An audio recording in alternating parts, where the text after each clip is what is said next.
driving on our roads if you're not used to it. That is a sobering thought from you, Clive. Thank you. While we've got you there, Mitsubishi says maybe 8 of its vehicles are now involved in a mileage cheating scandal. It's temporarily stopping domestic sales of affected vehicles over there and compensating owners. Japan's Transport Ministry says its investigation shows the automaker overstated the fuel economy for the Pajero, the Outlander and other models. Clive, how might this play out, do you think? Well, I'm ever an optimist, even in the face of the current regime. But it's even possible the government would start recognising in New Zealand that the tests, that the so-called mileage figures that manufacturers have been claiming for years and years are complete bollocks. We test these cars all the time, and that simply don't even vaguely correspond. So probably these vehicles involve New Zealand. The New Zealand models, according to the Reuters story that I saw, and we might even get a government that says, actually, we're going to require the company to state that if you say this on your website, it's actually got to be a reasonable possibility for the average driver. And boy, that would be a wonderful world, because over the period of ownership of a car, we are talking tens of thousands of dollars. But let me be really clear about this, and every test has shown exactly the same thing. The figures that they're stating here and now on both the government websites and the car company websites are pure fantasy. All right. Clive Matthew Wilson, thank you, Dog and Lemon. Another sobering thought. Another sobering thought. Should have asked him about my $443 remote control. Your remote.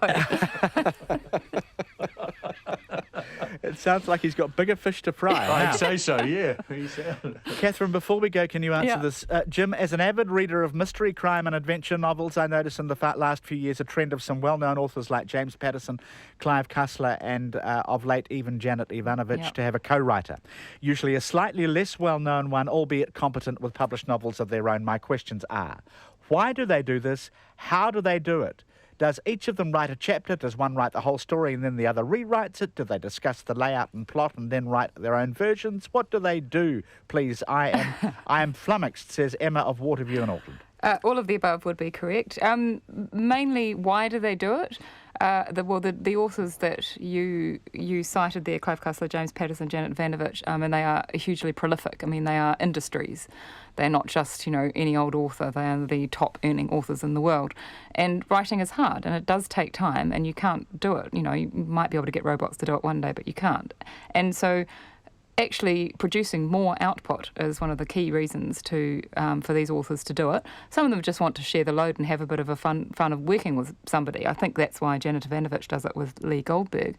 But say Clive Cussler, James Patterson in particular, I know, works with at least 6 co-authors. Gee. Yeah, I know. And what he does usually, he often will just write the outline. So that's like the synopsis and the general sense of how the book's going to go.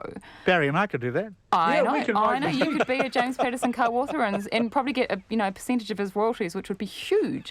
There's some statistic, I think it's like 1 in 17 hardbacks in the States is by James Patterson. It's just phenomenal. We want to be a Catherine Robertson co-author. Thank you. But I mean, but then just sharing the load and having fun. Terry Pratchett, late wonderful Terry Pratchett, wrote a book with Neil Gaiman, and they did it in the late 80s. It's called Good Omens. And what they did was they did do the chapter each. And because Terry was living in Britain and Neil was living in America, and so one would do one, when the other one was sleeping. And Neil Gaiman said he got used to being woken up at sort of like 5:30 in the morning by Terry ringing him and going, wake up, you bastard, I've written something brilliant. Because Emma says it sounds like playing a piece of music, 2 people four-handed on a piano. So it's probably just outlines and then someone else fleshes it out. That's generally speaking how it would work for the authors that you talked about. I think Janet Ivanovich and Lee Goldberg might share chapters as well, but I think that's quite a tough way to do it. But what would happen if they didn't like each other's work? That would be awful. Well, I think you would not even go there. I think James Patterson's co-authors actually have to be screened. Yeah. You've let daylight in on the magic. I know.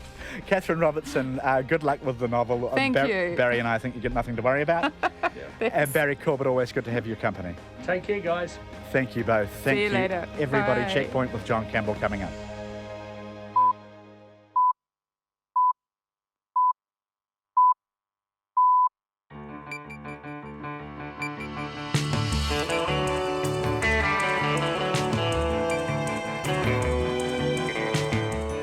Kia ora everyone, I'm John Campbell. On behalf of the team, haere mai, welcome to Checkpoint on RNZ National. Tau te maira I hoa mā, he kōrero kei te haere, he kaupapa kei te karawhiua. Tonight, homelessness. As Te Puia Marae closes its doors, is the crisis and the need growing rapidly now in Tauranga? We go there.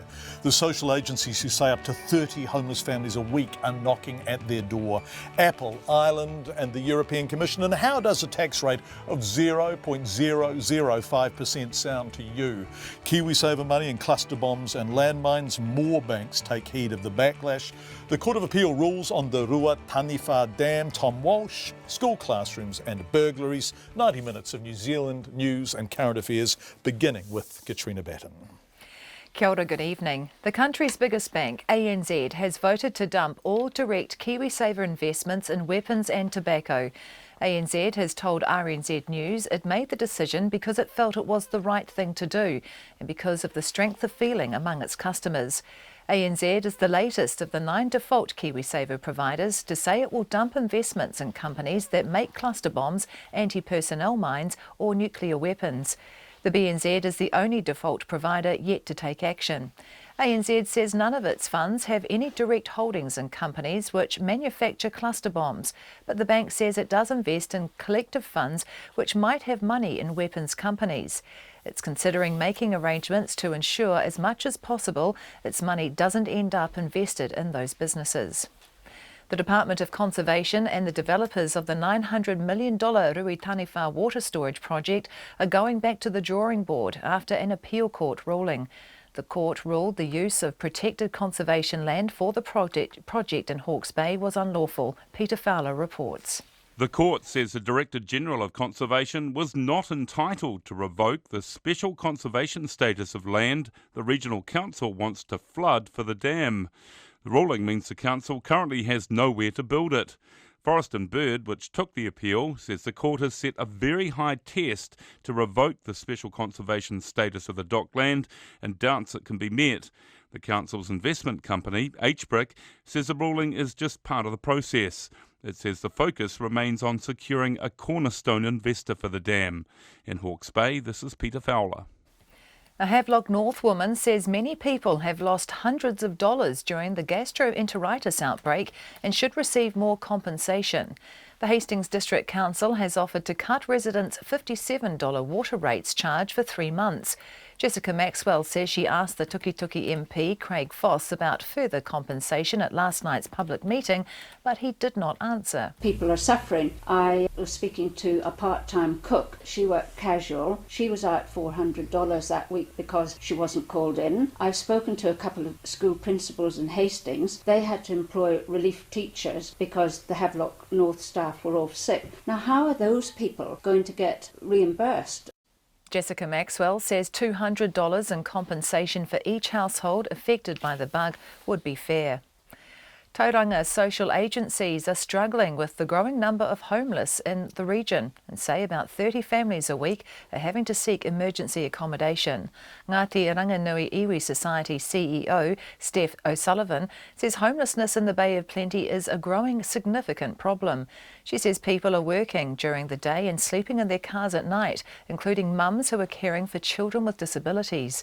Ms O'Sullivan estimated about 250 families are on the Housing New Zealand waiting list and 600 more homes are urgently needed in the region. Checkpoint will have more on this story. A Lewis Pass Motor Inn and Cafe failed to pay a migrant worker for 3 months' work. The Employment Relations Authority has ordered the Alpine Motor Inn and Cafe to pay the worker almost $20,000 in wage and holiday pay arrears and penalties. Rachel Graham reports. The director of the Motor Inn and Cafe, Jerry Honeck, told the authority that the worker was a volunteer, but the authority said the evidence did not stack up. It said Mr Honeck's differing accounts of why the worker was not entitled to pay suggested he knew his actions were in breach of the Minimum Wage Act. The Labour Inspectorate's regional manager, David Milne, says it was exploitation. He says they are aware there is an issue in some sectors with businesses recruiting and treating people as volunteers, even though legally their work arrangements mean they are employees. This is Rachel Graham. Nearly 400 foreign students face as much as 12 hours of testing to prove they deserve the qualifications their tertiary institution has given them. The Qualifications Authority says the retesting is needed because it found poor assessment practices at the institution they attend, the International Academy of New Zealand. The authority says the academy is being sold to another private tertiary institution in Auckland. It says about 380 business students will be tested before they move to the new institution to check they should have the standards and qualifications they received from the International Academy. In sport, the Silver Ferns anticipate a much more mobile South African side than usual in tonight's second test of the Four Nations competition in Hamilton. South Africa has traditionally been a static side, but Silver Ferns assistant coach Yvette McCausland-Durie says from what they've seen of Australia's 68-43 win over the Proteas, they're a different proposition. McCausland-Durie was also impressed with South Africa's strength in the shooting circle. They don't seem to get too flustered about it. They really do have good control once they're in the shooting position, and their accuracy was good. So, trying to starve them of some ball would be is certainly one of our goals. The match starts at 7:45 p.m. Leading lights Serena Williams and Andy Murray have enjoyed comfortable first round wins at the final Grand Slam of the year and the US Tennis Open in New York. The world number one Serena needed just over an hour to beat Russian Ekaterina Makarova to join her sister Venus in the second round. Men's second seed Murray also had a straight sets win. The Croatian Ivo Karlovic set a US Open record when he served up 61 aces on his way to a first round win, surpassing the previous best of 49 set by Dutchman Richard Krajicek in 1999. Defending champion Prince of Penzance and German-trained 2014 winner Protectionist feature among nominations for this year's Melbourne Cup. 31 of the 124 horses nominated come from outside Australia. That's the news. Tonight on Nights, a guide to ethical investing in the wake of revelations some KiwiSaver funds are going into the stocks of landmine and cluster bomb makers. Michael Littlewood, retirement policy researcher, has the details. And this week's overseas correspondent, Peggy Revell, is on the line from Canada with that country's plans to increase its peacekeeping role. Maybe cleaning up said landmines. On Nights with me, Brian Crump, after the news at 7 on RNZ National. Met Service weather through to midnight tomorrow. Northland to Bay of Plenty and also Gisborne to Waitanapa. Mainly fine, however, a few light showers about coastal Gisborne this afternoon and eastern Bay of Plenty overnight. Waikato to Wellington, including the central high country. Cloudy periods tomorrow with isolated light showers about the west coast. Nelson, Marlborough and Canterbury, high cloud increasing later tomorrow. Otago and Southland, high cloud tomorrow with a few spots of rain in the west later. Bulla and northern Westland, patchy drizzle developing tomorrow morning and turning to rain at night. Southern Westland and Fiordland, patchy drizzle turning to rain tomorrow with heavy falls in the evening. And the Chatham Islands, cloudy periods with the odd light shower tomorrow. It's 5:08. Thanks, Katrina. More on KiwiSaver funds and the cluster bombs coming up. Also more on Apple Island and the European Commission. But we do begin with homelessness. Te Puia Marae, that became the face and the safety net, I guess, of the crisis in Auckland, is closing its doors tonight. We go there live later in the programme. But first, not to Auckland, but Tauranga, where away perhaps from the spotlight of the national media, homelessness is becoming a real problem. Social services in the city say a record number of homeless people turning up for help have left them at breaking point as a growing population and rising rents make housing scarce and increasingly expensive. Tommy Wilson from the Te TUINGA WHANAU Support Services Trust says the situation is the worst he has seen in 25 years of working with the homeless. 9 families came to him for help last Friday alone.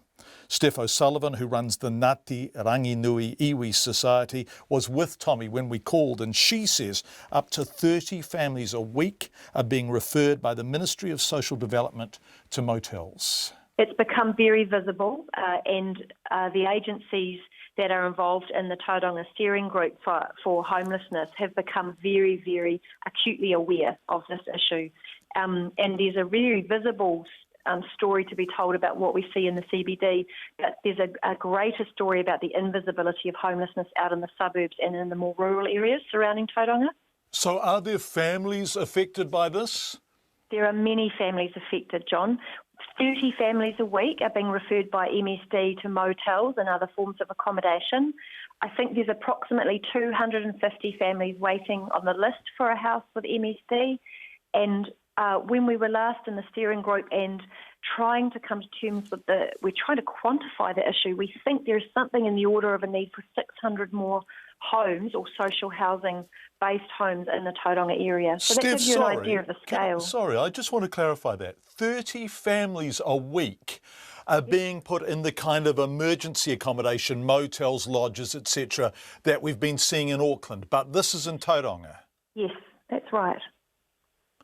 So, on a per capita basis, this is a large problem. This is a significant problem in Tauranga. And in the steering group, I'm just going to give you an idea of who's involved. So it's the District Health Board, it's the Ministry of Social Development, it's the police, it's Housing New Zealand, it's us as iwi, it's social service organisations like the TUINGA WHANAU, who Tommy Wilson represents, the Tauranga Community Housing Trust. And we've got together and we're scratching our heads because we know that this problem is significant. There's a principal of Maryvale Primary School, and she estimates that 10% of her students come from families who are homeless.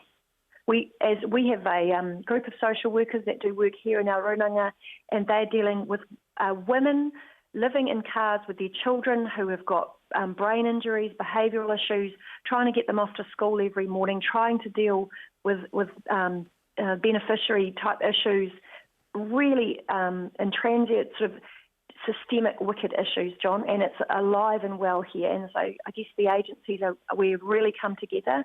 So community-led, trying to find a multi-agency response to this. And I'll just give you an idea. Sorry, I guess I'd heard that there was a little bit of this in Tauranga, but I am staggered by what you are suggesting is the extent of it. It's interesting, isn't it? And I wonder how many people out there are going to be staggered by this and the revelation of the issue here, because the good news story of regional economic growth is fantastic, but not everybody's sharing in that story. And that is the same that we're seeing in Auckland. So it drives up property prices, it puts pressure on rental properties, and rents rise, plus there is a shortage of them. And so people at the bottom of the income scale are being squeezed out. Yes. And the other interesting thing is that when you look at the profile of these families, it's people automatically, I think, assume sometimes there's drug and alcohol issues or such issues. But in fact, many of these families, some of them are working. So they're going off to their job every day and going home to live in their car at night. And it's bad enough on a summer's night. You can imagine what it's been like over winter for some of these families. Steph, you talked about Tommy Wilson, the CEO of Te TUINGA WHANAU. Have you got him there with you? I have. Would you mind passing the phone over to him? Sure, I will do. Thanks, Steph. Thanks, John. Kia ora, John. Kia ora, Tommy. Were you listening to Steph speak then? Yeah, I was. Okay, so do you see these families that she was describing, and what sort of state are they in? Yeah, we see them every day. I mean, TUINGA's been around for 25 years dealing with the homelessness. So it's not new to us, but just as an example, John, last Friday morning, we had 9 families come in and present. That's in one morning. You know, we have a contract for 5 a week, yet we're doing up to 9 and 10 in one morning. So where are you based? We're in Greerton. Yeah, I know Greerton. So just on the outskirts of town. So 9 families came in on Friday morning. Yeah. So and where have they been living, Tommy? Where were they? Most of them, I guess they're coming to us because they feel just like the marae in Auckland that they don't have to be whakamā, and they come in because we treat them with respect and give them a cup of tea. So they're coming out from rural places, they're coming out from around the corner. But I think that we've taken the plaster off, and people are starting to present themselves now, John. So we're starting, as Steph said, to get a handle on how big this situation is, and it is big. You say you've been dealing with the homeless for 25 years. Is it bigger than it has ever been before? Oh, there's no question of that, John. It's never been like it is now. It's a tsunami. But for our little organisation, we can drown in the sad stories of it all. Or we've rolled up our sleeves and come up with a little bit of a module called Whare for Whānau. Can you explain that module to us? It's basically finding a one-stop shop, just like you found in the marae up in Auckland. Te Puia, yeah. Yeah, where they'll come, but once you've got them there, John, you need to be able to fix them up. We call it applying social service super glue. And just like Ricky Houghton's finding up north and the marae in Auckland, we need to create a place where they can come not be whakamā, and then we can start putting their broken pieces back together. Not all of them are broken pieces, but they need putting back together. Where's your funding for this coming from, though, Tommy? Because if you've got an unprecedented demand, how are you coping with this, both in terms of space, in terms of staff, and in terms of money? Yeah, it's been amazing. People we've found want to help, as you can see in Auckland. They just never know how. The corporate have been standing up, and we've had Te Puni Kōkiri have come to the party. Minister Tolly sent us a nice little koha last week. So people are wanting to help, but the big thing, John, is staffing these things. You can't put volunteers and kaitiaki into these places. Once you've got these people, you need to be able to apply that awhi and that araha in a way that we don't want them coming back to us. Otherwise, you can keep throwing blankets and motels and food parcels at them, but we don't want them to come back. We want to fix them up so they can go about their lives and live in a place that they can call home. Tommy, can we talk about the children? You're obviously seeing children of families are coming in. Are they able to attend school? What's their health like? What sort of state are these kids in? As Steph said, you talked to Jan Tennant, the wonderful headmaster of Great, and she's having families present every day with their kids. They've got nowhere to live, John. So how can they possibly learn, let alone, when they're coming from homes with no warmth? These are wonderful mums. A lot of them are transient mums too, but they're wonderful mums that care about their kids. God knows where their husbands are, but who we're seeing are really good mums that just want to keep their kids in school with a roof over their head and kai in their pocket. Tommy Wilson, and before that, Steph O'Sullivan, talking to us from Tauranga. The Ministry of Social Development spokesperson for social housing is Kay Reid. I spoke to her a short time ago and asked her if this situation is acceptable. So what we're seeing is nothing like those numbers.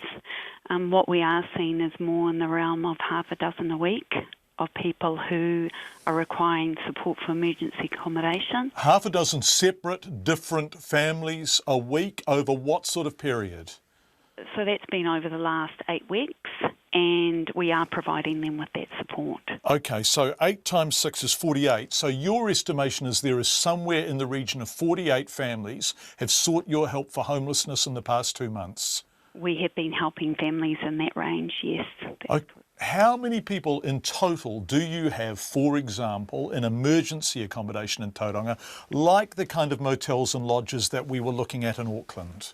I don't have that number with me. I can come back to you on that exact number. Okay, would you mind doing that? And after the end of this interview, we'll put that number in. Thank you. So, is it acceptable that there are 48 homeless families that you have been made aware of over the past 2 months in Tauranga? Look, what we know is that's difficult. What we're asking people to do is to come and see us. We want to be able to support them. We're doing our very best to support them, and we need them to come and see us, contact us, so we can, in fact, offer support. Okay, what sort of support are you offering? So we're offering funding support, we're offering funding support to get them into accommodation, we're offering support of advising them of who they can go to, we're offering support in terms of taking them through the housing assessment process to establish their need. If they're needing social housing long term, that's the type of support. One imagines that they would almost all be needing social housing long term, right? And so do you have a social housing stock in Tauranga that can provide a long term answer to this problem rather than shuffling them around between emergency accommodation options? Look, in Tauranga, the social housing situation is dynamic. We know we do need more supply. Sorry, forgive me, what does dynamic mean? You mean there's not enough? Well, it moves. Family situations actually change. What we do know, as I said to you, is that there isn't enough. We need more supply. So there isn't enough and you need more supply. What are you doing to get that? We're working with, for instance, Housing New Zealand and to try to create that supply, but we need them to actually come up with that type of supply as well. In the meantime, what we're asking people to do is come and see us, and if they need emergency housing, we will in fact provide them with support. We've heard one figure from Maryvale School that as many as 10% of the children are living in or spend nights in cars. What do you think of that? Well, we don't want anyone living in cars. We need them to come to us so we can help them. And where will you put them? We'll look at the range of accommodation opportunities that are available, and some of those are motels, some of those are in Housing New Zealand properties. So that was Kay Reid. You would have heard quite a sharp discrepancy between what Kay was saying about the numbers and what Steph and Tommy was saying about the numbers. You would also have heard Kay saying she was going to get back to us, or the Ministry of Social Development would get back to us with the number of people in emergency accommodation in Tauranga in total. So we could pin down the facts on this. We are still waiting for those numbers. We do encourage the Ministry to get back to us with them. We turn now to Apple and the extraordinary declaration of law against it by the European Commission in the form of a €13 billion tax bill. The Commission's 3-year-long investigation has concluded that Apple's Irish tax benefits are illegal, a kind of form of illegal state aid. Some of the facts are arresting. In 2014, for example, Apple effectively paid tax at a rate of 0.005% on its European profits. That's €50 tax for every €1 million in profits. But there's a bigger picture. Here's the ABC's Europe correspondent, James Glenday. Hello. Bonjour. Hola. Konnichiwa. Global technology giant Apple has a product that speaks your language. It's an enormous company with profits to match, and most of its money made outside the US goes through one small country. Good afternoon, rather. Welcome to the Commission press room. In Brussels, bureaucrats have been investigating the arrangement for 3 years and overnight dropped this bombshell. The European Commission has today adopted a decision that Apple's tax benefits in Ireland are illegal. The ruling by European Competition Commissioner Margrethe Vestager wasn't a surprise, but the punishment was truly staggering. Apple's been ordered to repay up to $19 billion in back taxes to the Irish government, an amount equal to the entire country's health budget. This decision sends a clear message. Member States cannot give unfair tax benefits to selected companies. Apple founder Steve Jobs opened the company's first European operation in Cork in 1980, but the sweetheart tax deal wasn't signed until a decade later. European officials say at one point the company was paying an effective rate of 0.005%. And tax avoidance analysts like Ewan Relly say the ruling leaves the company with little wiggle room. Apple's going to have to pay some tax, and I think there's a huge pressure now around the world on big corporations to be seen to be doing their share. Whether or not they undertook in their mind, valid tax avoidance measures, there's huge political pressure on them now. But the United States fears American companies are being unfairly targeted by Europe. And White House spokesman Josh Earnest is worried his country's taxpayers could be hit. The first is we are concerned about a unilateral approach in state aid negotiations that threaten to undermine progress that we have made collaboratively with the Europeans to make the international taxation system fair. Ireland, which has worked hard to attract technology companies, will appeal the decision, and Apple is vowing to overturn it, claiming the ruling will have a profound and harmful effect on investment and job creation in Europe. But in times of tight budgets, on the streets of Ireland there isn't a huge amount of sympathy. I think it's fair because they're making a lot of profits here, don't they? So I think it's fair. Although most of the attention has been on the enormous tax bill, the decision also puts a number of other companies on notice. It's thought internet giant Google could be next. That was the ABC's James Glenday. What does the New Zealand government think of the European Commission's ruling? Well, the Prime Minister was asked by reporters if multinationals generally, not just Apple, are paying their fair share of tax in New Zealand. I think they're probably paying their fair share of tax if you look at the current tax rules and the way they intersect with the different tax rules around the rest of the world. So I'm not arguing, and I don't have any advice that they're doing anything illegal, that's for sure. But the question is whether the mismatch of all of those rules is something that these multinationals can arbitrage. And if they are, then we would say on balance that's not fair even if it's legal. And so that's really what the OECD is trying to do, is to try and say, well, collectively can we all hold hands and make sure that those loopholes disappear, because we expect a New Zealand company to pay its fair share of tax, we expect a New Zealand citizen to pay their fair share of tax. Should we expect a multinational to play by different rules? John Key, the OECD has been critical of multinationals, including Apple, for their tax avoidance strategies. For example, base erosion and profit shifting, in which, in short, costs are declared in high tax areas and profits in low tax areas. Apple New Zealand does appear to have a very high cost operation. Nothing about this is illegal, but 95% of its revenue is gobbled up by the cost of sales. What are those costs and why are they so high? I've been trying to get Apple to answer those questions for close to a year. I even made a podcast about it. Every once in a while, a revolutionary product comes along that changes everything. This is a story about Apple.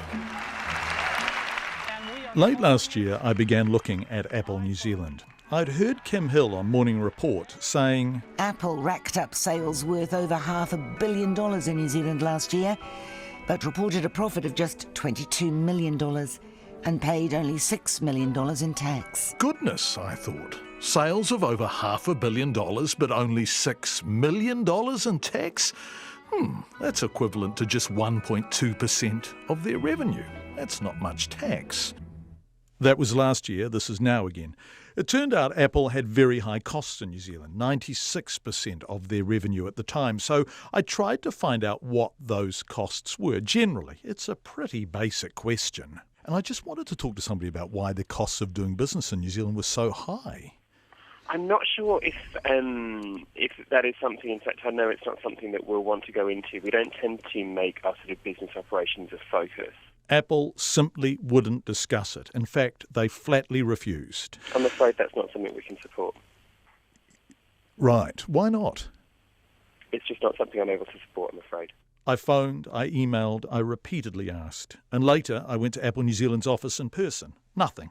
No one from Apple has ever answered my question. Almost a year later, I'm back looking for Apple New Zealand. This time I have their Statement of Comprehensive Income for the financial year ended 26th of September 2015. So these are their most recent papers. And they show revenue has improved since last year, up from 568 million to 732 million. So once again, I went up to their office, the centre of an operation whose cost of sales was 95% of its revenue, meaning its profit was, well, just under 4% of its revenue, and its tax paid was a third of that. High costs, low profit, low tax. And once again, no one would talk to me about what those costs were. A year after I first tried, I still haven't found an Apple person who will answer. I've seen movement inside. There are people in there. I'm going to have one more try on the intercom.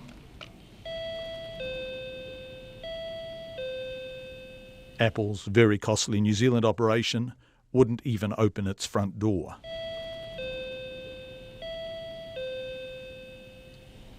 Hello? Hello? Apple New Zealand? No one came. $701 million in costs, and it seems none of it is being spent on a receptionist or someone who can talk about these things to the media. As Apple's Australia-based media person said to me last year, I'm afraid that's not something we can support. 28.5 past 5. The second of two public meetings into Havelock North's water contamination crisis is about to get underway. More than 5,000 people have fallen ill with the gastrobug since the crisis began almost 3 weeks ago. Our reporter Michael Kropp is there. Michael, this is the second night in a row. Pretty big turnout last night, a few hundred. How many people have turned out for tonight's meeting? Good evening, John. It looks about 200 people have turned up so far tonight. Not as many as the 400 that I think turned up last night. However, cars are still pulling into the car park behind me.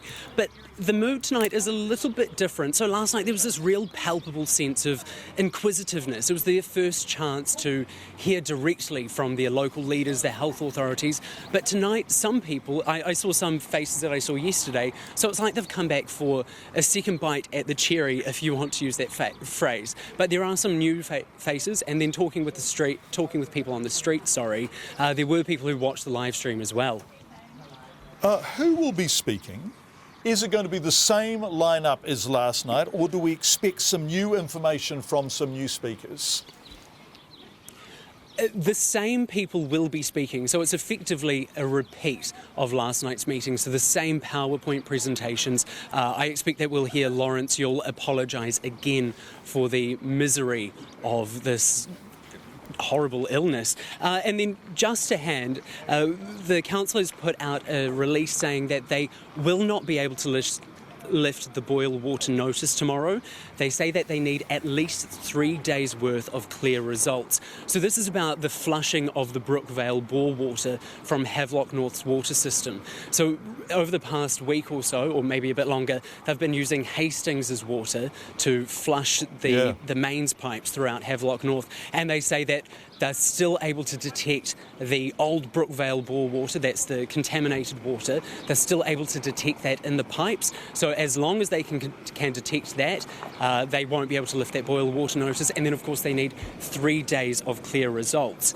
Also here tonight, we've got, I just saw Meka Whaitere walking in. She's the Labour Party's local government spokesperson and also the Māori electorate MP around here, and also the Green Party's Catherine Delahunty and Kevin Haig.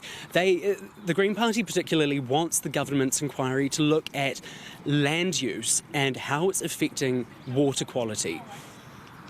Michael, you've been talking to people, residents, members of the community. What are they saying?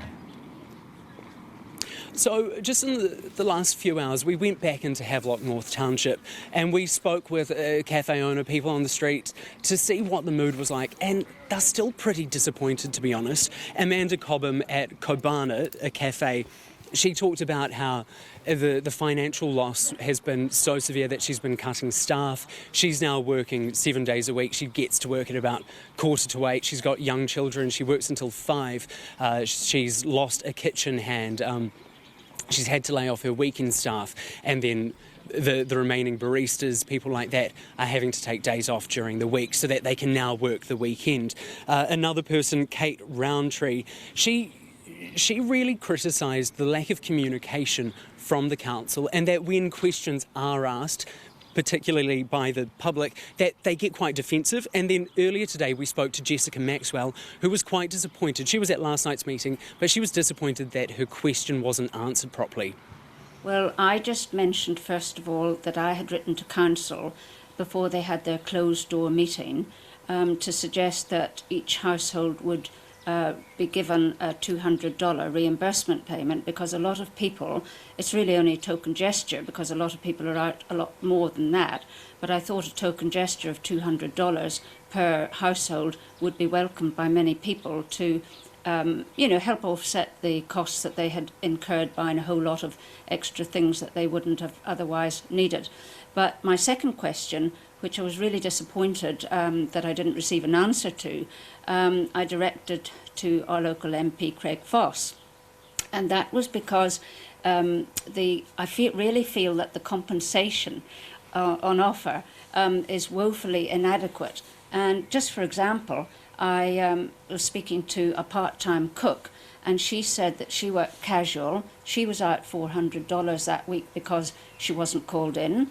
I've spoken to a couple of school principals in Hastings. They had to employ relief teachers because the Havelock North staff were off sick. So for 3 days for a relief teacher was $900. Now, how are those people going to get reimbursed for that? Because my understanding was that if Dr. Coleman, the Minister of Health, had declared a medical emergency, that would have opened up a whole range of support services and mechanisms for businesses and individuals to apply for insurance cover and also for compensation. And so notably, Craig Foss didn't respond to that, and in fact your question was effectively skipped over. It was. Were you pretty upset by that? Well, I was, and I actually emailed him when I got home and told him in very frank terms that I was very disappointed. I said he'd been asked one question and he had declined to answer it. He didn't even hold on to the microphone or stand up or attempt to answer it. Just finally, you are going back to this meeting tonight. Why? Yes, well, my neighbours said that they would like to go, and I thought I would like to go back and see if there are any more interesting questions or any better answers, basically. But I think really the people have lost confidence in the water and they've lost confidence in the local authorities. It's Jessica Max talking to Michael Kropp.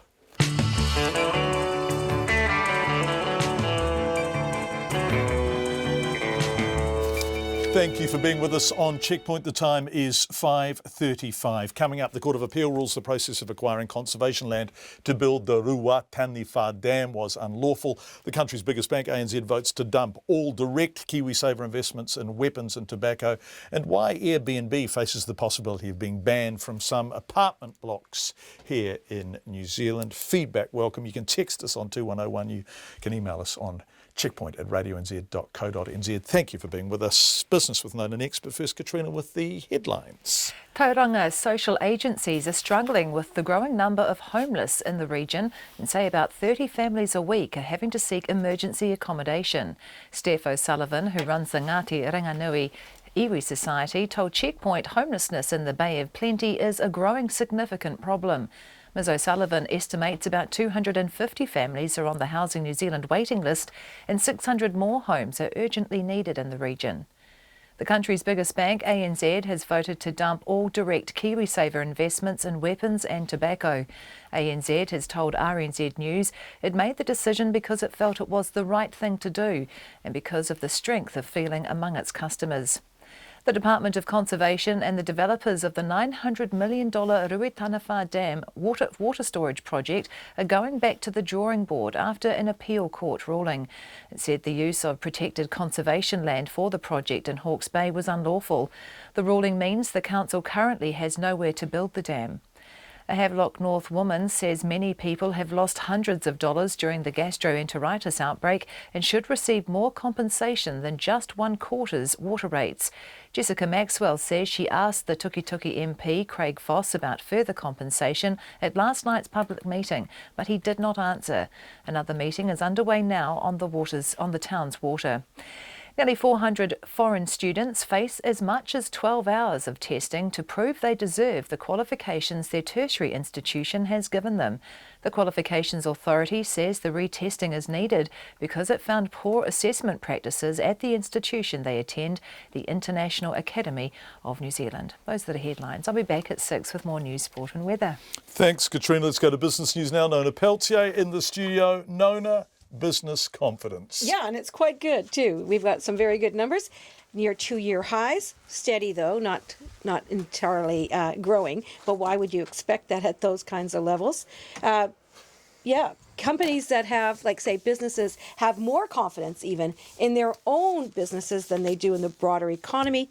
And that's going to translate to some pretty good growth ahead. In fact, the ANZ's confidence composite indicator is shifting towards a 3.5 to 4% annual economic growth in the coming year. Well, that's what the prediction is. Yeah, that's what they're saying now. They're saying that this indicates, with the underlying current of strength in employment expectations, investment in business, and right across the country, really, even in the agricultural sector. 3.4 to 4%, sorry, 3.5 to 4%, which is higher than Treasury's budget figures, right? Yeah, I think so. Yeah. And so they're saying, look, it's a very good story. It shows that the business have a lot of investment in their own ability to grow. So that's really the most important measure of all. And that's at 21-month high. A net 34% are confident of their own abilities. Which is high, isn't it? Yeah, that's expecting an improvement in their own business. Yeah, it's very high. And that's, of course, reflected in our New Zealand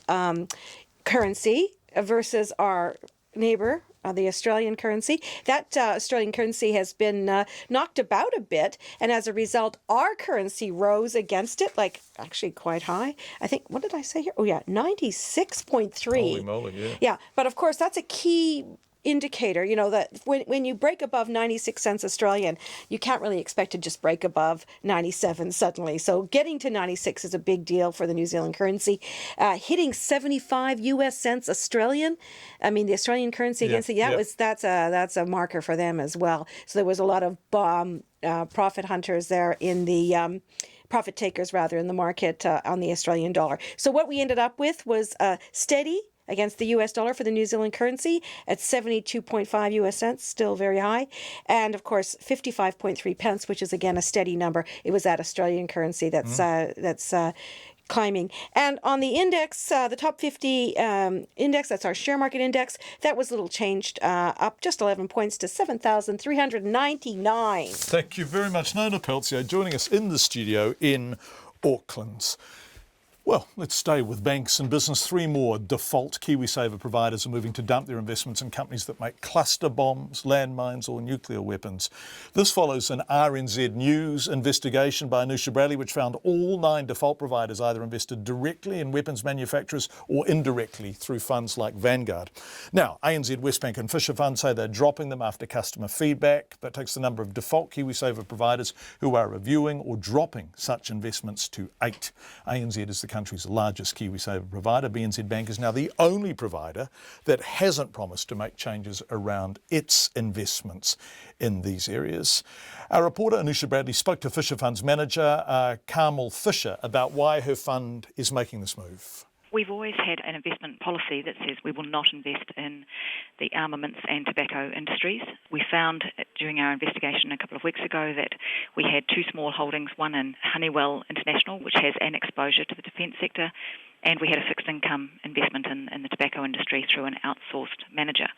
Because we're an active manager, we can actively choose which investments we want to make and which investments we don't want to make, unlike other KiwiSaver providers who use index funds, and so they just get whatever is in that index fund. So we acted quickly to exit both our Honeywell investment and also our fixed income investment in the tobacco industry, so we are now free in both of our KiwiSaver schemes. We're both free from the tobacco and armaments industries. Did you do this as a result of customer feedback? Actually, well, partly we did, but also we've had a policy to say that we don't want to be in the tobacco and armaments industries, and we found these holdings through our outsourced managers who hadn't adhered to our policy. They now know that they are to adhere to our policy in any future investment. Carmel Fisher talking to Anusha Bradley. A major obstacle has been thrown in the path of the controversial $900 million Rua Taniwha Dam project in Hawke's Bay. The Court of Appeal has ruled the process of acquiring conservation land to build the dam upon was unlawful. Hawke's Bay Regional Council wanted to dam the protected land, flood it and give the Department of Conservation some nearby farmland in exchange. Forest and Bird, which took the appeal, says it's hard to see how the water storage project can now proceed. Peter Fowler reports. The 22 hectares of nationally significant conservation land includes intact wetlands, braided riverbed and is a habitat for endangered species such as long-tailed bats, red mistletoe and the New Zealand falcon. But it's also the only site in Hawke's Bay suitable for an irrigation dam that can hold 90 million cubic metres of water, except for one problem. As protected conservation estate, it couldn't be swapped or sold. So the Department of Conservation downgraded its status from protected to stewardship to enable it to be swapped for 170 hectares of farmland. But the Court of Appeal has agreed with Forest and Bird that the process was unlawful. Forest and Bird lawyer Sally Jepp says the ruling found DOC's Director General can't just downgrade the status of protected land to get around a prohibition. The Conservation Act is focused on protecting conservation land as it should be, and we are just absolutely delighted that the court has recognised that and upheld the fundamental tenet of what the Conservation Act is all about. Sally Jepp says the Department of Conservation must prove that the reasons the land was granted the nationally significant status no longer exist. The Hawke's Bay Regional Council's investment company, HBRIC, has already spent about $15 million of ratepayers' money developing the dam. Its chairman, Andy Pearce, says the Court of Appeal has directed the DOC Director General to reconsider the application for the land swap, and HBRIC has begun discussions on this. Dr Pearce isn't prepared to comment on whether this will upset attempts to attract a cornerstone investor. We have yet to have our conversations with the Department of Conservation and to understand how long this will take for them to do what they've been directed to do. Would you regard this as a setback? It was always a possible outcome of this process. It is what it is. There's a process to be gone through, and both we and the Department of Conservation will go through the process. That's probably all that can be said at the present time. Hawke's Bay Regional Councillor Tom Belford says any potential cornerstone investor in the dam is likely to reassess their position now. Mr Belford says it's hard to imagine anyone wanting to invest in a dam that does not currently have any land for a reservoir. Given that that's been supposedly the last remaining condition for this project to meet, I would assume this decision puts a major obstacle in front of the project proceeding. Tom Belford says a condition for the Regional Council to invest $80 million in the dam is that there is a full and unfettered access to the land required. He says at the moment it doesn't have that. In Hawke's Bay for Checkpoint, Peter Fowler. It became a home for people forced to live in their cars or on the street, garnering headlines nationwide for being a safety net for people who had fallen through the cracks. Cracks many New Zealanders were only just discovering existed. But after 3 months, Te Puinga Marae is about to close its doors to the homeless. One of the volunteers who has been working really hard there, and it's always been a pleasure seeing her every time I've gone out, and I know everyone feels this way, is Mona Kingi, who spent day in, day out in the kitchen at the marae. Kia ora, Mona, can you hear me all right? Yes, kia ora, boyfriend. How are you? Very good. Good. How are you? I'm good. It's lovely to see you again. For people watching, this has been a face. Most people are listening to us on the radio, Mona, but for people watching live stream, your face has been a delightful welcome, a sign of encouragement, a sign of aroha, a sign of inclusion, a sign of somebody giving a damn. But you've just been working away in the kitchen, filleting fish and peeling potatoes. How many meals do you think you've cooked over the past 3 months? Oh, I can't. I'm cooking now for all these 200 people here. And you got me in a cold. Sorry, it's a bit chilly out there. Yeah, it's freezing. Sorry, Mona. But it's good to hear your voice, John. It's lovely to talk to you. I've always enjoyed seeing you out there. What have you learnt from all this? Or did you know about the homeless already? Were you surprised by the extent of the problem? I knew about homeless a long time ago.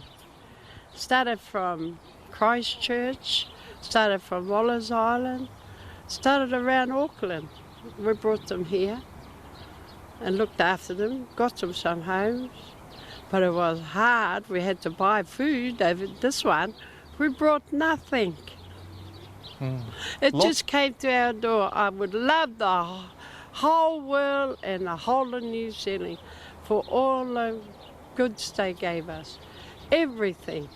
It cost us nothing. It was beautiful, wasn't it? Just all day, particularly at first. Just so many donations, so many people turning out to give things, Mona. Yes, it's so beautiful, the people out there. The community is, I just lost words. Yeah. Even the world, like America, Canada, they all gave us donation. Yeah. Well, the other thing I noticed is when people first arrived, their eyes were down, their shoulders were slumped, they were, the weight of the world was very heavy. But within a few days of people arriving, they were busy, they had a sense of purpose, a sense of self-esteem, they were working with you in the kitchen. Those changes happened very fast, didn't they? They did. Now they're singing and dancing. They come back every day. They got their own homes. And they still come back and help us and join in, laugh. I love the children. Yeah. They're so beautiful. Yeah, there's so many of them. But they're back here tonight. For some kai before you close. Yeah. Mona, thank you for all your great work and thank you for your kindness to everyone who's been out there. It's been a joy getting to know you over the past 3 months, and I hope you have a wonderful night tonight. Oh, I don't think so. I've got to wash dishes, but I'm going to have a wonderful time. I'm going to Australia for 3 weeks. You enjoy it, Mona. I'm going for a holiday. You enjoy it. Thank you. Thank you. You take care. Mona Kingi, who has been working in the kitchen day after day after day at Te Puinga. An Auckland lawyer has today launched a class action targeting the makers of steel mesh in the floors of tens of thousands of New Zealand homes. Adina Thorne says the claims against companies including Steel and Tube could amount to more than $100 million and compromise house insurance. Substandard ductility or stretchiness of the several companies' mesh and flaws in the testing regime for it were revealed by RNZ News earlier this year. All slab floors since 2012 have had this mesh in them. Commerce Commission investigations are going on, but Ms Thorne says that won't bring compensation for homeowners. Her action is being paid for initially by London-based harbour litigation funding, which has approached insurers about what compensation might involve. They've done some inquiries with some major insurers. I can't specify which insurers. And the initial view is that there could be an issue with home and contents insurance because a term of most home and contents insurance is the buildings have to be legally compliant. These buildings are arguably not legally compliant because of the steel mesh. All I would flag, it's a very detailed, complicated issue, is there's an issue around insurance. There needs to be compensation for that risk. Will your action be taking that side of it any further beyond what you've just said, or where do you think it needs to go in terms of clarifying it in a broader sense? I think our action will be looking at that further because we'll be likely claiming compensation and quantifying that risk around the insurance policies. But there probably does, from a public policy point of view, need to be further looking by probably the government into how does this affect home and contents insurance? What's the government going to do about it? Have you heard that they have that's even been raised with them, or they are aware of that as an issue? No, I'm not aware of. I don't know if they know there's an issue. But it's been raised now because Harbour's raised it, and that they raise it in terms of London. That's important to New Zealand because the insurance is a global market and there's reinsurance, etc. Yeah, the main insurance market is London-based. If I'm a homeowner, I'd probably be thinking, I don't want to join this class action because that's going to draw attention to the fact that my floor might not be that good in a quake. I might get liquefaction that breaks up, and then the insurance company's going to give me even more grief. Is that a justified sort of nervous reaction to this whole thing? Because now they're worried, from listening to you, that they might not be covered by insurance because of this. It's understandable, but whoever registers and is part of this action is entirely confidential, subject to the Privacy Act. And we're not saying that there won't be insurance cover. The risk remains whether you're in or not in this action. There is an issue with insurance. I don't want to put it any higher than that, really. And if you're in this action and you register to be in this action, you're accepted, you potentially can recover, and if you're not, you probably won't. Auckland lawyer Adina Thorne speaking to the reporter who's done such good work on the subject, Phil Pennington. Former Prime Minister Sir Geoffrey Palmer has waded into the emotionally charged debate about a person's right to choose how and when they might die. He's calling for the family court to have the final say because he believes judges, rather than doctors, will ensure any decision is publicly credible. Laura Boothen reports. The voluntary euthanasia bill put forward by the leader of the ACT Party is being heard before Parliament's Health Committee. Sir Geoffrey Palmer says as well as medical standards, legal standards need to be met too. In its essential elements, it's connected to the human rights of the person involved. It's not for doctors to play God on this matter. As well as removing doctors from the ethical conundrum, Sir Geoffrey says the family court is user-friendly, non-invasive, and a Skype conference can be used if people are too unwell to attend. He says it would be reassuring for people to know the system was robust and there was no slippery slope towards exploitation. That is the appropriate way to go, to provide the safeguards that I think are necessary to ensure that the public can be guaranteed that this law is not going to be abused. However, the leader of the ACT Party, David Seymour, says there's no need for its inclusion in his bill and it won't add any value. Mr Seymour says his bill is similar to the system of voluntary euthanasia in Oregon in the United States, which works well without the family court's involvement. They have brought in an additional layer of bureaucracy or decision makers. And so, yes, it's an interesting idea, but there's no reason to think that there's a serious problem to be solved or that the benefits of having additional people involved in this decision would outweigh the costs. However, a family law specialist, Erin Ebborn, says a family court procedure wouldn't be cumbersome, especially when there are clear procedures being outlined. I don't see safeguards as being bureaucracy and cost. When you're talking about such serious issues, having reassurances in place, and this isn't just about reassurances for doctors, it's also about reassurances for the individual and also the family and friends of the individual as well. Matt Vickers, the widower of lawyer Lucretia Seals, who fought for the right to die with dignity, says he hasn't formed a view yet on the inclusion of the family court, but says MPs need to reflect on the idea. Sir Jeffrey's suggestion of the family court being involved is a possible safeguard. For that reason, it needs to be considered and looked at quite carefully. And if that is the thing that gets us over the line with politicians and gets us to a point where we have something in law, I'd support that. It really is just what are the right safeguards, what is the right process, and I think it's incredibly healthy that we're having this discussion now. The Law Society said it would need to consult with appropriate committees before it could consider any comment. Ko Laura Bootham Dene. Popular accommodation sharing website Airbnb could be on a collision course with some apartment owners who don't want the company in their building. Why? Well, the owners fear short-term and possibly noisy and unruly visitors will harm their living environment and are putting pressure on committees that run apartment blocks to change the rules and ban Airbnb. Excuse me, but Airbnb insists it's doing nothing wrong, and evidence suggests the firm has the law on its side. Eric Frickberg reports. Airbnb, which allows travellers to rent short-term, mainly private properties, has rapidly expanded across the globe, but it's often come into conflict with local rules. This year, Paris conducted raids on illegally sublet apartments, and Berlin imposed a ban on owners renting out entire properties. Now the complaints have started in New Zealand, according to the body Corporate Chairs Group National Chairman Neil Cooper. Because of Airbnb having potentially a nightly turnover, there's risks of less care of the building. So some body corporates are moving to limit the ability of owners to set up that sort of enterprise. This problem is in its early stages, and the body Corporate Chairs Group is planning a seminar on short-term rentals next month. Auckland Strata Community Association, which represents owners and body corporate managers, has similar concerns.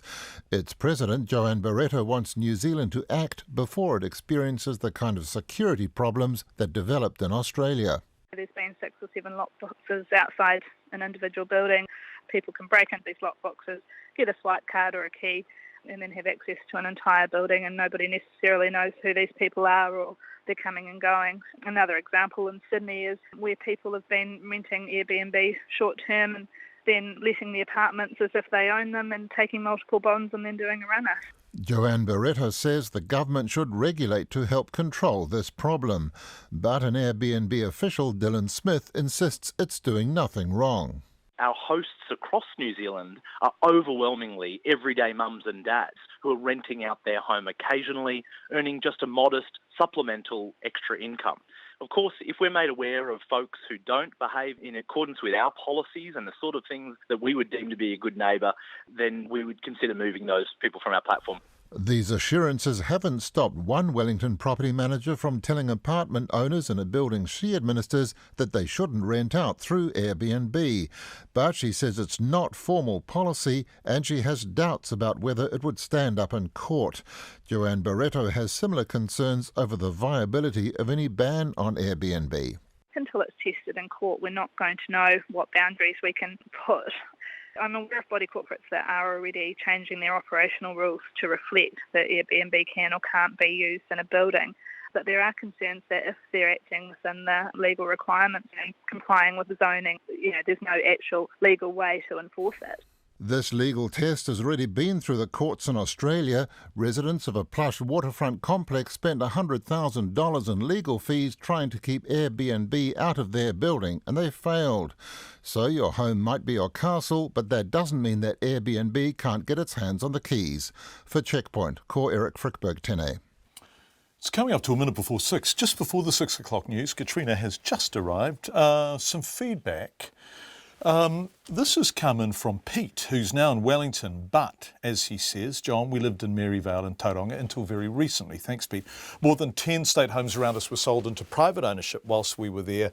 The new owners subdivided and made a fortune. This is inequality in action. We began Checkpoint tonight, if you're wondering what Pete's feedback's about, with a story, in fact, a series of interviews about the rising issue of homelessness in Tauranga. Social agencies telling us they're seeing up to 30 families a week. The ministry saying, well, there's been 48 families over the past 8 weeks. Real discrepancy around the extent of the problem, but no one denying there is a problem. We are waiting for the ministry, by the way, to get back with those figures about emergency housing and how many people they've put into it. Hi, John. No problem sorting things for the homeless. Paula Bennett will loan some cash for a bigger car. Hekia Parata says they can learn on a laptop. No need to attend school. We're so lucky to have these capable ministers fixing things, says Craig. Thank you for your feedback. You can text 2101 or email checkpoint@radionz.co.nz.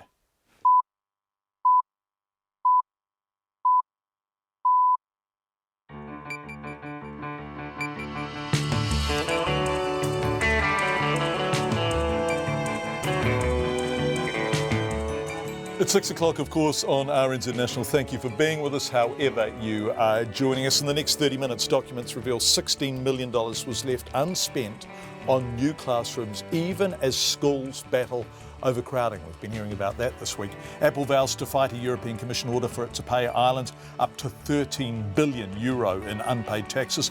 A South Auckland liquor store that's so fed up with being robbed it's hired teenagers to call on for backup. And he won bronze at the Olympics, but shot putter Tom Walsh has won every competition since, including with a personal best. We'll talk to him. But before all of that, news, RNZ News with Katrina Batten. Ngā mihi nui, good evening. The country's biggest bank, ANZ, has voted to dump all direct KiwiSaver investments in weapons and tobacco. ANZ has told RNZ News it made the decision because it felt it was the right thing to do and because of the strength of feeling among its customers. Emil Donovan has more. ANZ is the latest of the 9 default KiwiSaver providers to say it'll dump investments in companies that make cluster bombs, anti-personnel mines or nuclear weapons. The BNZ is the only default provider yet to take action. ANZ says none of its funds have any direct holdings in companies which manufacture cluster bombs, but the bank says it does invest in collective funds, which might have money in weapons companies. It's considering making arrangements to ensure, as much as possible, its money doesn't end up invested in those businesses. This is Emil Donovan. An Auckland lawyer behind a new class action says the steel mesh in the floors of tens of thousands of New Zealand homes could compromise house insurance. Adina Thorne says the funder of the class action, London's Harbour Litigation Funding, has approached several major insurers in London about what compensation for the mesh might involve. They've indicated the steel mesh could compromise house and contents insurance if houses were found to be not legally compliant with the building code. New Zealand's largest insurer, IAG, says it is aware of this emerging issue. The mesh is in all slab floors laid since 2012. RNZ News earlier this year revealed substandard mesh was being made by several suppliers, including Steel and Tube, and that the testing regime around it was flawed. A Tauranga iwi group says up to 30 families a week are being referred by the Ministry of Social Development to emergency accommodation. Local social agencies say they're struggling with the growing number of homelessness in the region.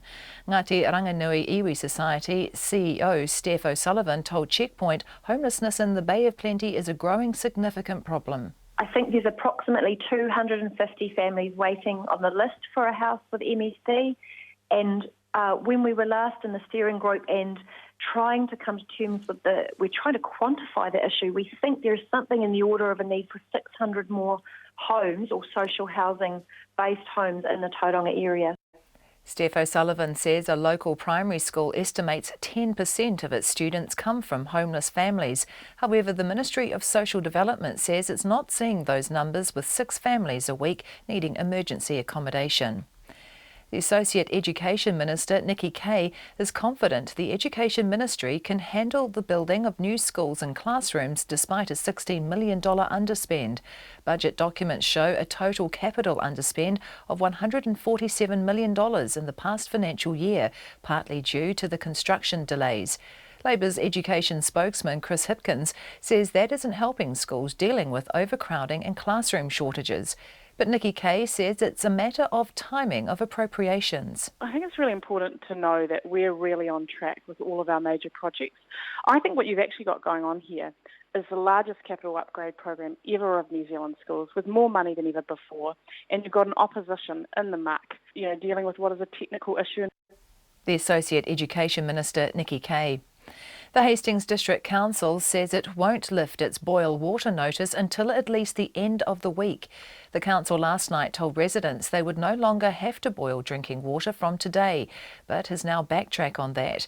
It says water is not yet flushing completely through the Havelock North reticulation network, and it must wait at least another 3 days for further testing, so people must continue to boil water before drinking it. At least 10 people have died in northern Japan after a powerful typhoon pounded the region, most of them elderly residents of one rest home.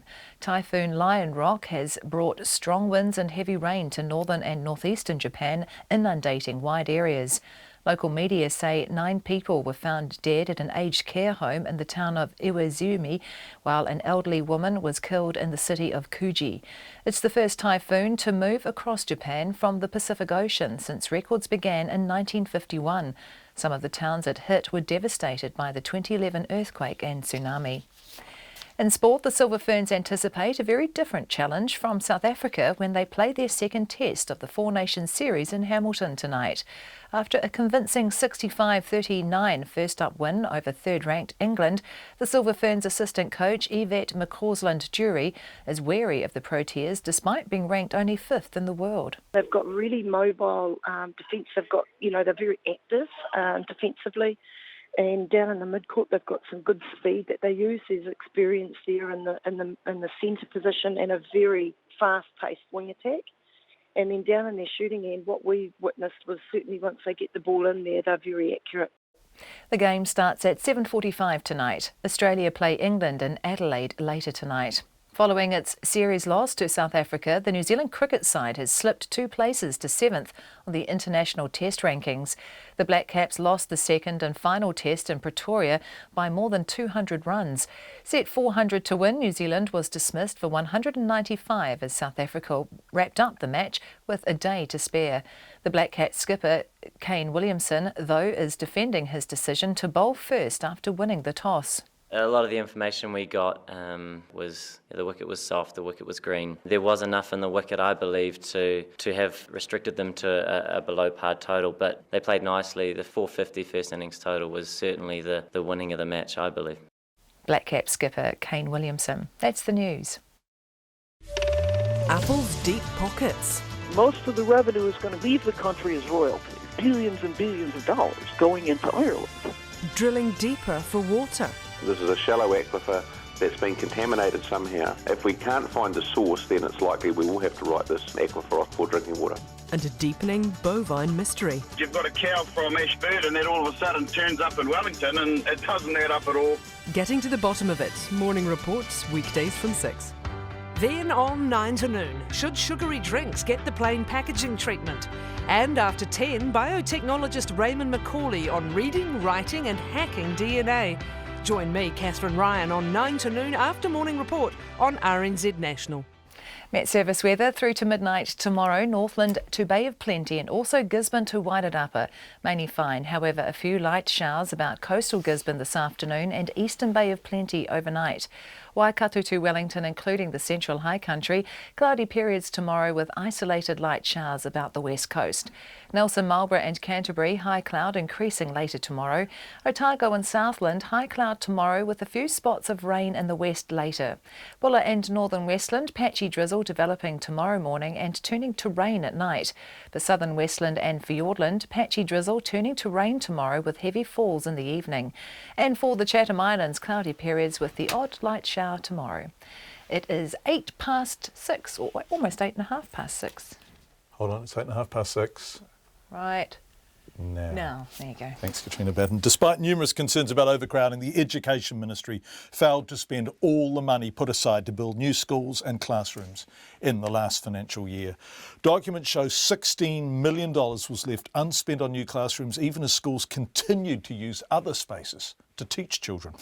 Yesterday, Checkpoint reported that rapid growth at Clendon Park School in South Auckland forced it to use its library, whare and kitchen as classrooms. I think the staff room is next. And Te Kura Kaupapa Māori Orini ki Ngāti Awa in Whakatane says it's been turning students away while waiting for extra space. Turning students away. Kate Pereira Garcia reports. At Te Kura Kaupapa Orini in Whakatane, they've been waiting almost a year for more space. The acting principal, Venus Ihakara, says the school is using bookshelves to divide classrooms. The administration block is a porter cabin and there's one bathroom area for all 40 students and staff. Right up until a month ago, we had been promised that building, that relocatable every term. A month ago, the Ministry of Education came back to us and told us that they had given our building to another school in Auckland with no explanation. Ms Ihakara says the school can't take on more students because it doesn't have space. In a statement, the ministry said that because Orini is on trust-owned land, it needed permission to move buildings there. We sought their permission in November last year, but it was not provided until July this year. We helped the trustees through this process as much as possible, including providing some funding for legal advice. By May this year, the classroom block had to be removed from the Murupara site so the redevelopment could be completed. As we could not yet move it to the Kura's present site, it was moved to another school. The ministry says new buildings should be ready for Orini at the start of next year, but Venus Ihakara says failure to get the trustees' sign-off was an oversight by the ministry. The Ministry of Education forgot that in order to add another building onto the lease, they had to get the trustees to sign the lease. They never told us about this. Budget documents show the total capital underspend by the ministry was $147 million in the financial year to the end of June. That was partly due to delays in the construction of new schools and classrooms, as well as changes to the timing of the Christchurch schools rebuild and the rollout of ultrafast broadband. Labour's education spokesman Chris Hipkins says the delays aren't helping schools already struggling with overcrowding and classroom shortages. I think that we've got schools up and down the country that are desperately in need of significant maintenance work and upgrading. And then in other areas, particularly around Auckland, we've got some really big overcrowding problems in schools, and the ministry simply aren't keeping up with that. They really need to step up the pace. Schools shouldn't be trading in their staff rooms and their libraries because they don't have enough space to teach kids. Mr Hipkins says bureaucracy within the ministry is to blame for the delays, but the Associate Education Minister Nikki Kay says she's confident in the ministry's handling of capital works projects. We're cleaning up the last Labour government's mess in leaky buildings. We've got the largest capital upgrade program ever for schools. We're pouring money into Auckland. I think what you've actually got going on here is the largest capital upgrade program ever of New Zealand schools, with more money than ever before. And you've got an opposition in the muck, dealing with what is a technical issue in terms of the timing of appropriation. Ms Kay says all major education projects are on track. For Checkpoint, ko Kate Pereira Garcia tēnei. Tech giant Apple has vowed to fight a European Commission order for it to pay Ireland up to €13 billion in unpaid taxes. The iPhone maker is likely to see the case drag out for years in EU and possibly Irish courts too. Hayley Platt from Reuters with this report. Apple receives a severe bruising from the European Commission. It's been ordered to pay up to €13 billion or $14.5 billion in back taxes to the Irish government, 40 times more than any previous known demand for such a case. It follows an inquiry launched by the EU in June 2014, following another by the US Senate. At the centre of the inquiry, whether Ireland gave Apple special tax deals. The message from the Commission was clear.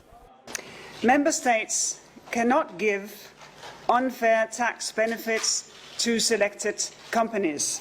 Both Apple and the Irish government deny any wrongdoing. It goes back to an arrangement made in the 1990s between the pair. In June 2014, Apple paid less than 1% tax on its European profits and only 1% in 2003, the Commission says. It can channel its profits from all over the world outside the United States into Ireland, and there it can be earned tax-free. Apple responded, saying the European Commission has chosen to ignore Ireland's tax laws in an effort to rewrite the company's history. It believes jobs and investment will be harmed. Even some analysts could sympathise with Apple's predicament. So it's really Ireland that almost have made the mistake here, obviously under, agreement with Apple, but this is a situation in which perhaps the EU, the Competition Commission, is overstepping its grounds here. Apple employs 5,500 people in Ireland, around a quarter of its Europe-based staff. It says it will appeal the Commission's decision. 14 minutes past 6 on Checkpoint. Hawke's Bay residents hoping to finally have a boil water notice lifted tomorrow will have to wait even longer. We heard this from Michael Crop before live at the meeting in Havelock North. The council indicated last night that it would remove the warning today, but it now says that won't happen because it needs 3 clear tests in a row. It's another barrier for businesses struggling to recover from the outbreak. Some have found themselves down tens of thousands of dollars. We've heard about this on Checkpoint, purely due to the contamination. Alex Ashton, who's been in Havelock North, spoke to Joni Williams at the Origin Earth Dairy Factory. From the mains council water. Yep. It'll go through here. This here is a 1 micron pathogen removing filter. It's noisy out the back of Joni and Richards. The buzz comes from the chiller and the $6,000 water filter they had to urgently install to keep their business afloat amidst the E. coli outbreak. So put simply, what does this do? This enables us to remain in business. We're 5 kilometres from Havelock North Village on the corner section where Joni and Richard run the factory and cafe. But it's been a bad month. At the start of August, the weekend before the outbreak, there was a huge downpour. Their car park flooded and water lapped up at the door. They say they lost $6,000 over that weekend. On the surface, unrelated to the outbreak, but Joni mentions it because the heavy rain events that seem to be consistent with E. coli readings in our Havelock North water and chlorine events. The event that happened on the 5th and 6th was a big rain event, and then basically the Campylobacter showed itself immediately that week afterwards. And the outbreak hit them hard. A week after the storm, the council called and told them it was chlorinating the water. That was hit 1. Chlorine kills rennet used in cheese, so they had to boil their own unchlorinated water. 2,000 litres a day, just so they could keep operating until the water was deemed safe. At any rate, we did that, and Friday afternoon the boiled water notice was extended to the following Friday, and we realised that we had a problem. An expensive problem, another week or more, where they couldn't use the water on tap. Then hit 2, sickness. 4 staff members down with the nasty gastrobug. Customers weren't coming, they couldn't use the water, and they're having to pay out sick pay, leading to a total unforeseen bill of 25 to 30,000 is what it's cost me, and into all those things, I haven't calculated the cost of heat treating 2,000 litres of water a day or any of those things. $30,000. They're having to choose which bills to pay. She couldn't make rent because she wanted to make payroll.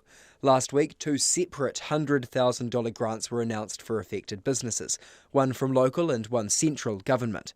She's spoken to the council about that. I think that I would be being presumptuous to say yes, but we would like to think so.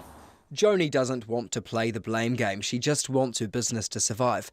But what if they don't get help? We're going to come out with somewhere around $50,000 of extra debt for 3 weeks' effort. When you're responsible for 22 people, i.e. 22 staff and 22 families that they represent, it's quite a big load. Joni and Richard aren't alone. Businesses throughout Havelock North are struggling and hoping that the Campylobacter outbreak won't break them. For Checkpoint, Core Alex Ashton, TNA. A South Auckland liquor store is so fed up with being robbed and the police doing nothing, it's hired 2 teenagers to call on for backup. In a bid to solve more burglaries, the Police Minister Judith Collins this week put the offence at the top of the priority list for the police to respond to and said they would now attend every home break-in By coincidence, that happened the same week new figures came out showing the national burglary rate dropped almost 12%. Jumped meaningfully by almost 12% in the year to July, with Auckland City the only police district in the country to record a reduction. But the high priority now being given to home burglaries is small comfort to shop owners who say the police are so useless at responding they've had to resort to crafty security measures themselves. Here's Carla Penman. The Southern Supret and Dairy in Papakura has lost faith in the police to either turn up or treat their call seriously. Back in March, its owner Kaushik Kumar told RNZ News he was being robbed up to 3 times a month and couldn't do much but call the police, who never turned up. 5 months on, the owner's brother, who also works there and lives next door, Manish Mistry, says the Supret is still being targeted, with the latest burglary almost a month ago. 3 boys came in the shop. One was standing outside. The other 2 were inside the shop. One was had a screwdriver in his pocket, and there was an elder guy, adult. He was holding a chips and a drink, and he wanted to get out, but my brother blocked him in the middle of the door of the entrance. And so there were school kids around at that time in the morning. So he kicked my brother, and both of the boys ran away in the opposite direction. Manish Mistry says when police officers did eventually show up, they threatened to charge his brother with blocking the group from leaving the shop. Mr. Mistry says they were left dumbfounded, and ever since then they've changed tack. So I hired 2 boys that are living next door to my house. They're coming and voluntarily checking every half an hour, if everything is okay. And if there's any problem, I just ring them up. That's the only defense I can have. He says the pair provide him with a greater sense of security than he's getting from the police. Bhupinder Singh runs Liquor Legends off Mount Eden Road. He says he's been robbed 3 times in the past 5 weeks. The first time they just pushed the guy to my colleague and just grabbed the ciggies and all these things. But the second time they just come and start beating with the wood. And the third time they done the same thing. And third time they like crazy and they just want to attempt to murder. Bhupinder Singh says that time a bottle of wine was smashed on his head and he fell to the floor, bleeding heavily. Fearing a second blow, he says he fled to the next door takeaway shop. And the guy over there, he make a call to ambulance and to police. And you went to hospital? Yeah. And treated for that? Yeah, so I got 3 stitches. Mr. Singh says that attack left him pretty shaken up, and even 2 weeks later, the sound of the beep when a customer enters the shop frightens him. He says now every night from 6 o'clock until the shop closes, they're only letting customers come inside if they don't appear threatening. A police spokesperson says violent assaults and robberies will continue to be a priority alongside attending house burglaries, but that small comfort to the shop owners who expect the attacks will continue. In Auckland for Checkpoint, ko Carla Penman tēnei. The Republican presidential nominee Donald Trump has tweeted that he has accepted an invitation to meet the Mexican president. The hastily arranged private meeting will come just hours before Mr. Trump is due to outline his proposals to crack down on illegal immigration. He's going to bring them up in a speech in Arizona, and the big question on everyone's lips is, will they talk about the wall Mr. Trump wants to build and wants Mexico to pay for? The BBC's Katie Watson is in Mexico City. It seems like a bit of a gesture of reconciliation, if you like. I mean, he's certainly in the last year heavily criticised Mexico, accused Mexicans of being criminals, of being rapists, and certainly there's no love lost in Mexico for Mr. Trump. So it's an interesting meeting that is due to take place on Wednesday, and Mexicans are asking why on earth perhaps Enrique Peña Nieto is allowing him to come and has extended the invitation. So certainly there are a lot of questions being asked in Mexico about this meeting.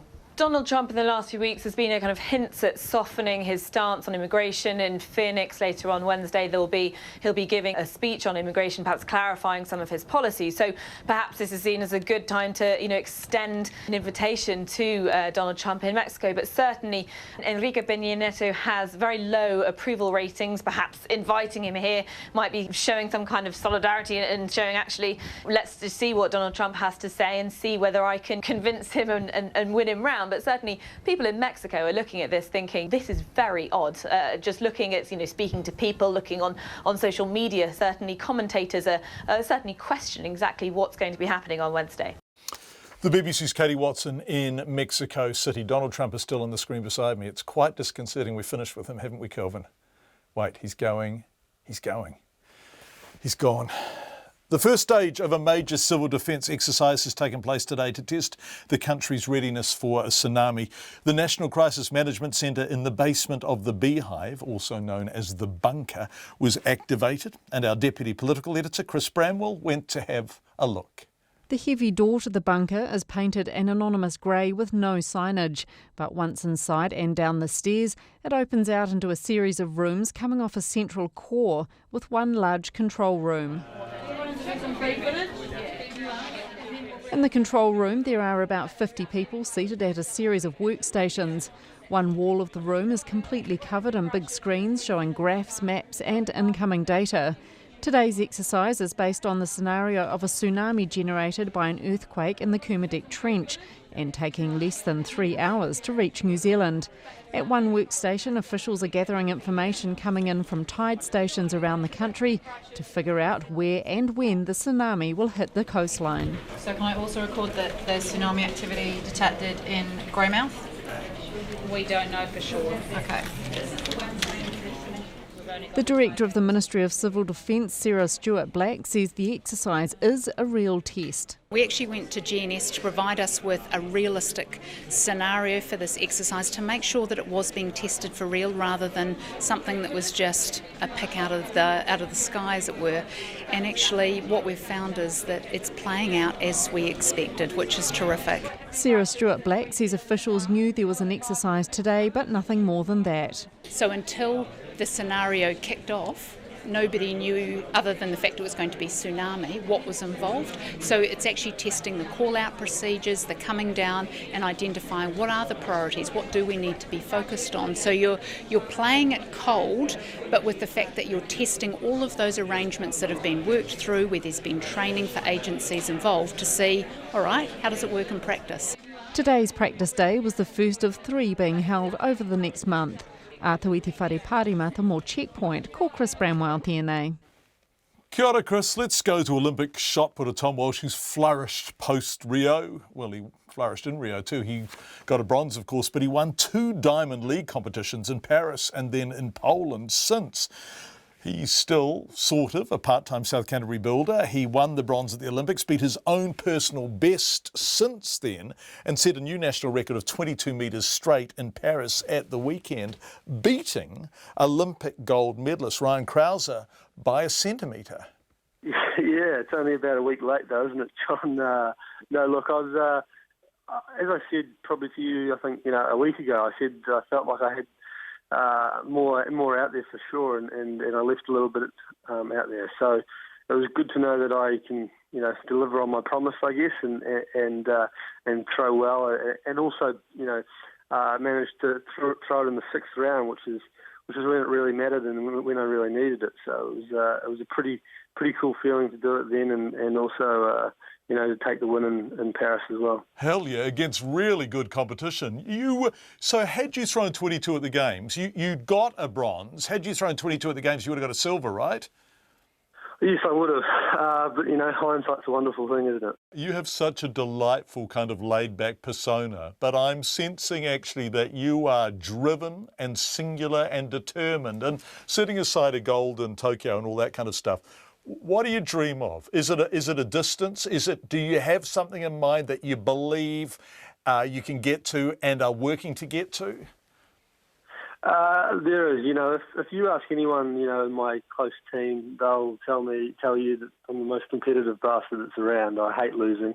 So, that's great for me. It drives me, and I always want to win. So there are other things along the way that I want to do. I think the world record is definitely one of them. I think if I don't break it, one of these other guys in the next 5 years will. So I think it's a race between us 3 or 4. So Ryan Krauser, Ryan Whiting, I think is very capable of doing it as well. He's had a few rough years, but he can do it, I think. And also Joe Kovacs. I think there's about 4 of us at the moment who are, on the right line to do it. It's just whoever gets there first. And obviously, I had a World Indoors title at the start of the year, but there's a few people missing, which was, I'm still a world champ, but it took a little bit of the shine off it. So I'd love to do one when everyone's there and beat everyone on the day that matters. And then obviously, as you said, John, Tokyo in a 4 years' time is probably the next big one. It's nice to hear you admit to being competitive and driven and ambitious, because this is important. I mean, that's how you get to the top, isn't it? You don't get to the top by being a laid-back Kiwi bloke, even though that's very much your persona. So forgive my ignorance. What is the world record? What does it stand at currently? The world record is 23:12, and if you know your dates, John, you'll know what I mean by this. It was set in 1992,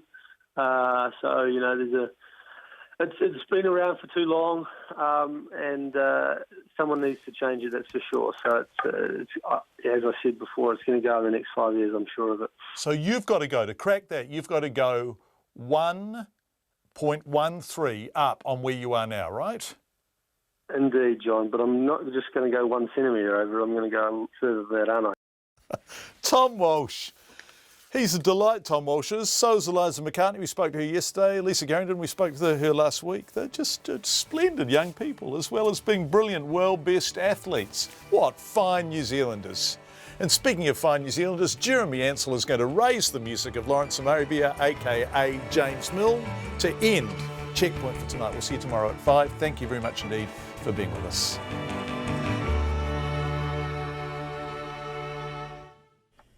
RNZ News headlines at 6:30.